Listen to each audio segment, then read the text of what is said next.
Buku novel karya Terelie, ini buku yang ke-8, judulnya Selena. Kita lanjutkan ke episode ke-7. Keriting, "Hei, ada surat untukmu," Bow berseru.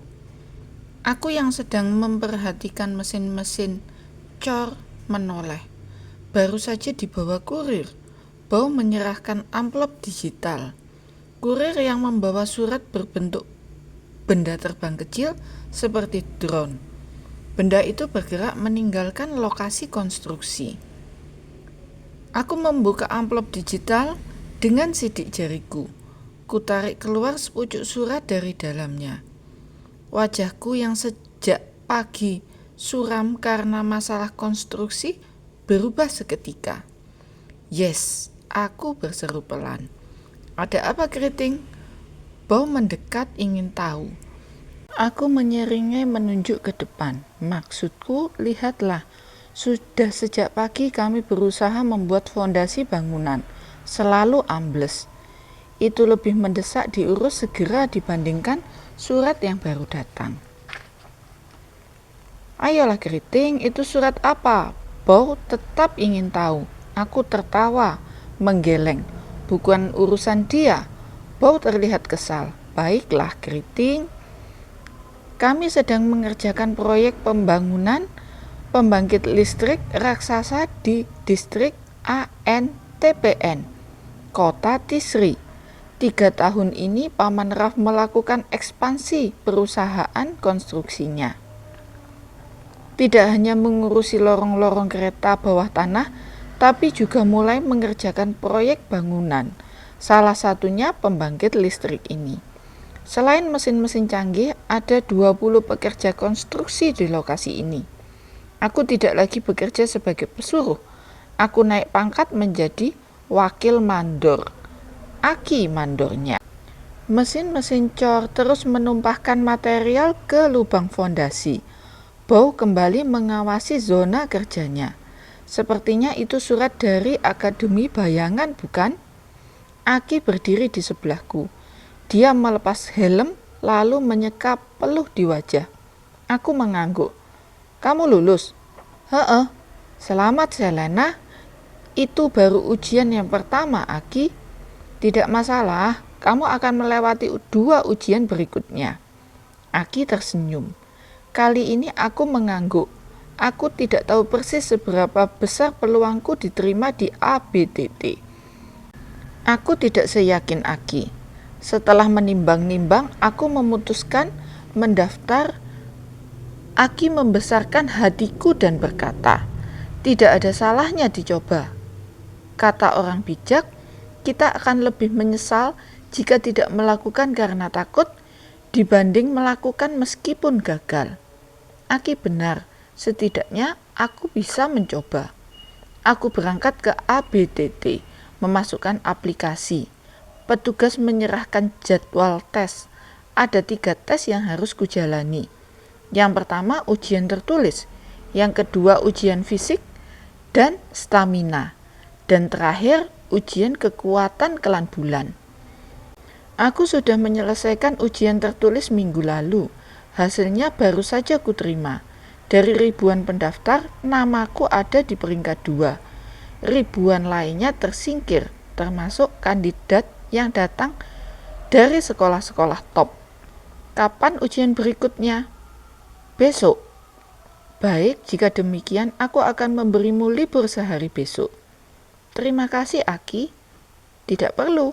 Aki melambaikan tangan. "Tapi jika kamu ingin benar-benar berterima kasih, tolong pastikan masalah fondasi amblas ini selesai sore ini." Raf sudah berkali-kali mengomel. Aku tidak tahan lagi menatap wajah masamnya. Aku tertawa, kembali memperhatikan mesin-mesin cor. Malam hari, di loteng bangunan 4 lantai kamarku, aku baru saja makan malam bersama Paman Raf, Bibi Leh, dan 5 sepupuku. Setelah membantu Bibi Leh merapikan piring-piring, aku pamit kembali ke kamarku. Bibi Leh mengangguk dan meneruskan menyiapkan ransum untuk besok. Paman Raf dan 5 sepupuku asik menonton televisi di ruang tengah. Sendirian di kamar, aku duduk di kursi, menatap cermin besar dengan bingkai kayu. Amplop digital dari ABTT tadi siang tergeletak di meja di samping helm. Besok adalah tes fisik dan stamina. Aku yakin bisa menaklukkan tes tersebut. Lari jarak jauh 50 km atau berenang non-stop 15 km, aku siap. Melewati simulasi rintangan ketangguhan fisik juga tidak masalah. Aku terbiasa melakukannya. Masalahku adalah tes kekuatan kelan bulan. Tes ketiga. Aku menatap cermin besar, mencoba berkonsentrasi penuh. Menghilang, aku berbisik pelan. Splash, tubuhku tidak terlihat di cermin besar. Sepertinya teknik menghilangku berhasil. Tapi saat aku menunduk, sebagian kakiku tetap terlihat. Aku menghembuskan nafas pelan, kecewa. Splash, tubuhku muncul lagi. Sudah jutaan kali aku melatihnya. Bahkan teknik menghilang paling sederhana tidak bisa kulakukan dengan sempurna. Itu juga terjadi saat aku berusaha menghilangkan buku atau ransel. Benda-benda kecil itu hanya hilang separuh. Aku kembali menatap cermin besar di hadapanku. Aku tidak tahu apa masalahnya. Dari buku-buku yang kubaca di perpustakaan sentral, jelas sekali penjelasannya. Teknik kekuatan kelan bulan adalah anugerah bagi sebagian kecil penduduknya. Kode genetik itu diturunkan secara acak kepada siapapun yang beruntung. Ada yang hanya menguasai 1-2 teknik secara terbatas. Ada yang menguasai dengan lengkap dan tak terhingga. Penerima kode genetik itu disebut pemilik garis keturunan murni, yang baru muncul setelah siklus ribuan tahun. Tapi di atas segalanya, entah bagi pemilik garis keturunan murni atau yang hanya menguasai satu teknik saja, latihan adalah kata kuncinya. Teknik itu bisa mencapai level yang amat mengagumkan saat dilatih terus-menerus. Aku jelas pemilik garis keturunan murni seperti yang disebut buku itu. Tapi aku sudah melatih kekuatanku terus-menerus dan hasilnya nihil. Aku menghembuskan nafas perlahan, menatap wajahku di cermin besar. Bahkan menghilangkan jerawat di wajah saja aku tak bisa. Entah apa yang menjadi masalahnya, sepertinya kode genetik itu memiliki pengecualian.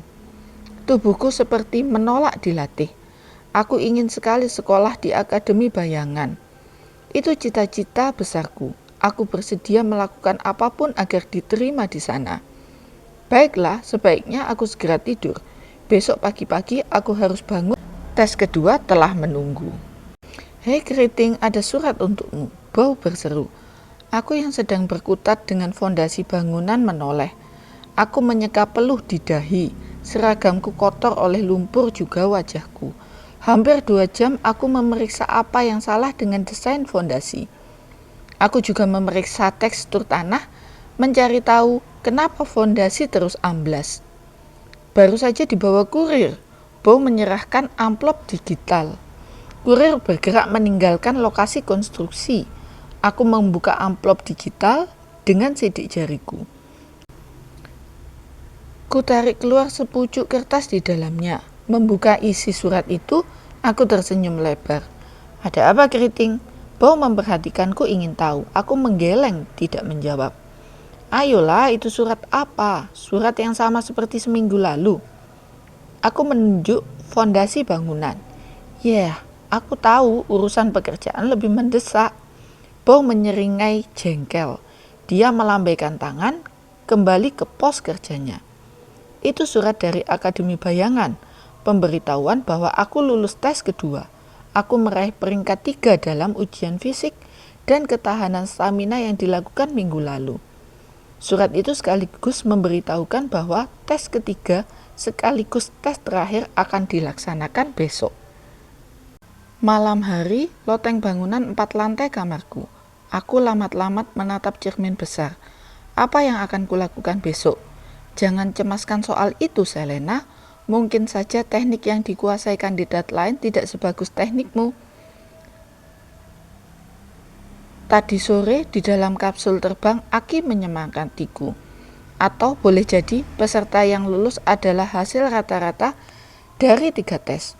Kamu bagus di 2 tes pertama. Jadi kalaupun buruk di tes ketiga, itu mungkin menjadi pertimbangan bagi mereka. Aku berkonsentrasi penuh mengepalkan tangan. Splash! Tameng transparan muncul di depanku. Bentuknya memang meyakinkan seperti tameng, tapi tidak sempurna. Di sana-sini ada lubang seperti jaring rusak. Tameng itu juga tidak bertahan lama, hanya 5 detik bertahan. Tameng itu lalu meletus pelan menyisakan lengang.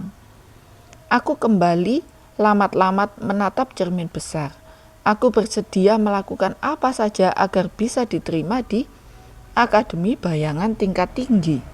Besok sepertinya akan jadi hari terburuk dalam hidupku. Hei keriting, ada surat untukmu, Bow berseru. Aku yang sedang berada di lubang fondasi mendongak. Bow mengacungkan amplop digital. Aku mengangguk menaiki tangga. Sudah hampir sebulan progres pekerjaan fondasi berjalan lambat. Kami harus memasang lebih banyak kawat baja di bawah sana, menahan amblasnya tanah. Baru saja dibawa kurir, Bow menyerahkan amplop digital. Drone kurir bergerak meninggalkan lokasi konstruksi. Aku membuka amplop digital dengan sidik jariku, kemudian menarik keluar sepucuk kertas di dalamnya. Setelah membaca isi surat itu, aku terdiam. Ada apa keriting? Tanya Bow. Aku tidak menjawab, masih menunduk. Wajahku berubah suram. Kakiku seperti kehilangan tenaga. Tubuhku kehilangan keseimbangan. Kamu baik-baik saja keriting. Bow memegang tanganku, membantuku tetap berdiri. Astaga, apa sih isi surat itu? Sampai membuatmu nyaris pingsan, heh? Bow membantuku melepas helm. Napasku tersengal. Itu surat dari ABTT, pemberitahuan hasil tes ketiga. Aku tidak lulus tes tersebut. Otomatis aku gagal diterima Akademi Bayangan Tingkat Tinggi. Seluruh semangatku runtuh seketika. Aku jatuh terduduk di lantai lorong yang becek. Aki, tolong, Bow berseru-seru memanggil. Aki yang sedang bicara dengan insinyur Dewan Kota Tisri bergegas mendekat. Ada apa Selena? Aki bertanya. Aku menatap kosong. Aki melihat surat digital yang tergeletak. Dia menghela nafas. Dia tahu apa yang telah terjadi. Sepanjang perjalanan pulang, aku lebih banyak diam, melamun.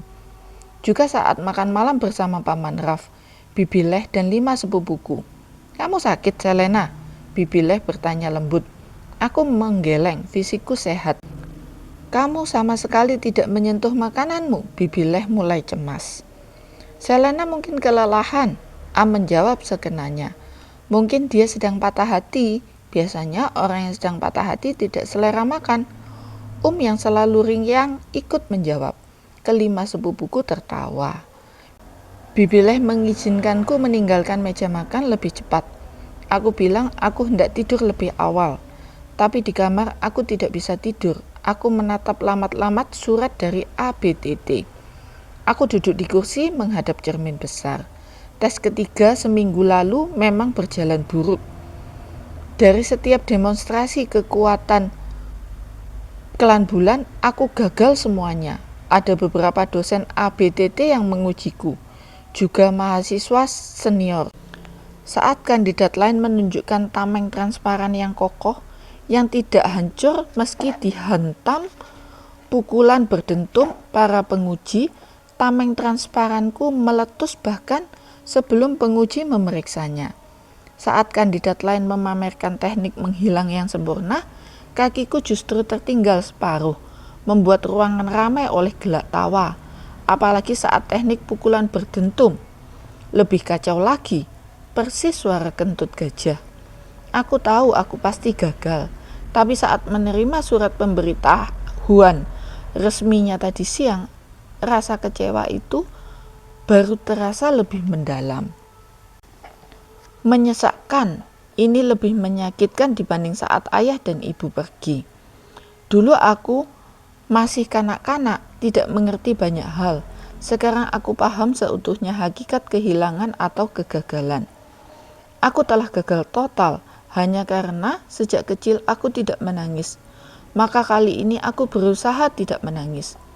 Aku masih menatap cermin besar. Aku berdiri melakukan apa saja agar bisa diterima di Akademi Bayangan. Sungguh, plop, terdengar suara seperti gelembung air kecil meletus. Aku tidak melakukan teknik apapun. Dari mana suara itu berasal? Aku menoleh ke belakang. Kamarku kosong, tidak ada siapa-siapa. Atau dari luar jendela, lengang, jendela loteng terkunci rapat. Halo nona muda, seseorang menyapaku, bukan dari samping belakang atau di dalam kamarku. Seseorang itu menyapa dari dalam cermin besar di depanku. Aku terkesiap menatap sosok di dalam cermin. Perawakannya tinggi, kurus, wajahnya tirus, telinganya mengerucut, rambutnya meranggas dengan bola mata hitam pekat. Dia mengenakan sesuatu berwarna gelap. Aku tidak tahu apakah itu pakaian atau kain yang seolah melekat di tubuhnya. Matanya hitam tajam memesona. Dia muncul begitu saja di sana. Entah bagaimana dia melakukannya. Apakah itu teknik lan bulan? Sosok itu jelas menggunakan cermin sebagai perantara komunikasi. Aku terdiam berpikir cepat. Bagus sekali, seperti yang aku duga. Kamu tidak takut melihatku, Selena. Kamu justru penasaran. Itu ciri terbaik seorang pengintai. Sosok tinggi kurus itu bicara lagi. Suaranya seperti seseorang yang bicara dari lubang sumur. Aku memang tidak takut melihat sosok ini muncul di dalam cermin besar. Siapa kamu? Bagaimana kamu tahu namaku? Aku bertanya dengan suara bergetar. Sosok tinggi kurus itu tertawa pelan, kekehan yang panjang dan dalam. Bagaimana aku tahu namamu? Tentu saja aku tahu. Aku adalah masa lalu, masa sekarang, dan masa depan. Aku adalah orang yang bisa memberikan jawaban saat tidak ada lagi jawaban yang tersisa. Aku bisa mewujudkan mimpi-mimpi siapapun yang penuh ambisi. Aku adalah Tamus. Kita lanjutkan episode ke-8 pada video selanjutnya.